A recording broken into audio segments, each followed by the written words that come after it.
आता शिर्डी माझे पंढरपूर ही आरती होईल। आरती नंतर दर्शनास प्रारंभ होईल। अब शिर्डी माझे पंढरपुर यह आरती होगी। आरती के बाद दर्शन कतार शुरू होगी।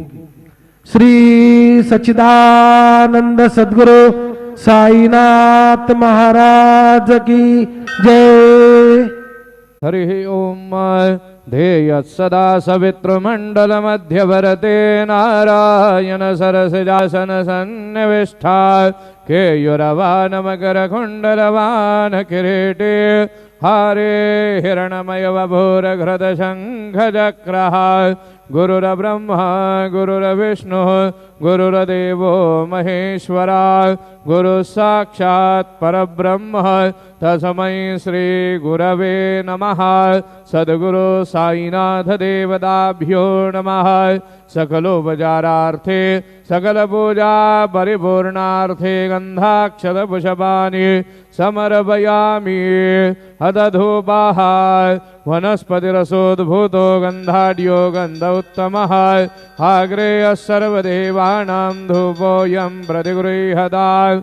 धूपमग्रापयामि अथ दीपं साजञ्जवर्धसंयुक्तं वह्निनां योजितं मया। दीपं गृहाण देवेश त्रैलोक्यतिमिरापः। दीपं दर्शयामि। सद्गुरु साईनाथ देवताभ्यो नमः। अथ नैवेद्यार्थे उपहार नैवेद्यं निवेदयामि।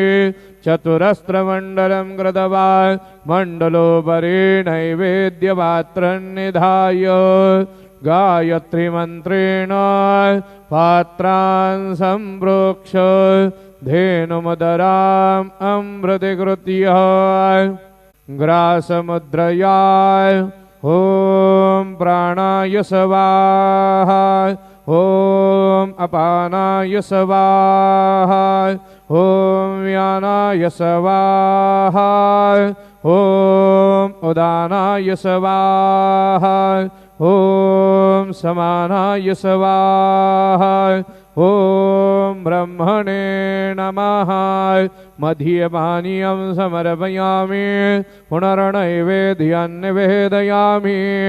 ॐ प्राणाय स्वाहा ॐ अपानाय स्वाहा ॐ व्यानाय स्वाहा ॐ उदानाय स्वाहा ॐ समानाय स्वाहा ॐ हणे नमः। नैवेद्यं प्रक्षालनं समर्पयामि। मुखप्रक्षालनं समर्पयामि। सद्गुरु साईनाथ देवताभ्यो नमः। करोद्वर्धनार्थे चंदनं समर्पयामि। शेषोपचारार्थे प्रार्थना पूर्वक नमस्कारं करोमि। अथ मंगल आराधिक्य दीपं दर्शयामि।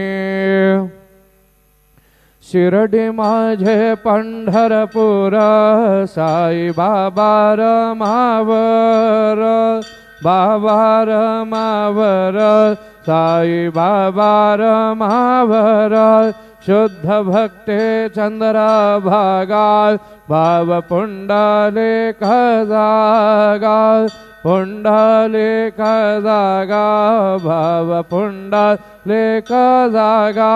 याहो अवघे जना करो बाबा से वंदना साईं से वंदना करो बाबा से वंदना। गणो म्हणे बाबा साये दाव पाव माझे आये पाव माझे आये दाव पाव माझे आये। श्री सच्चिदानंद सद्गुरु साईनाथ महाराज के जय।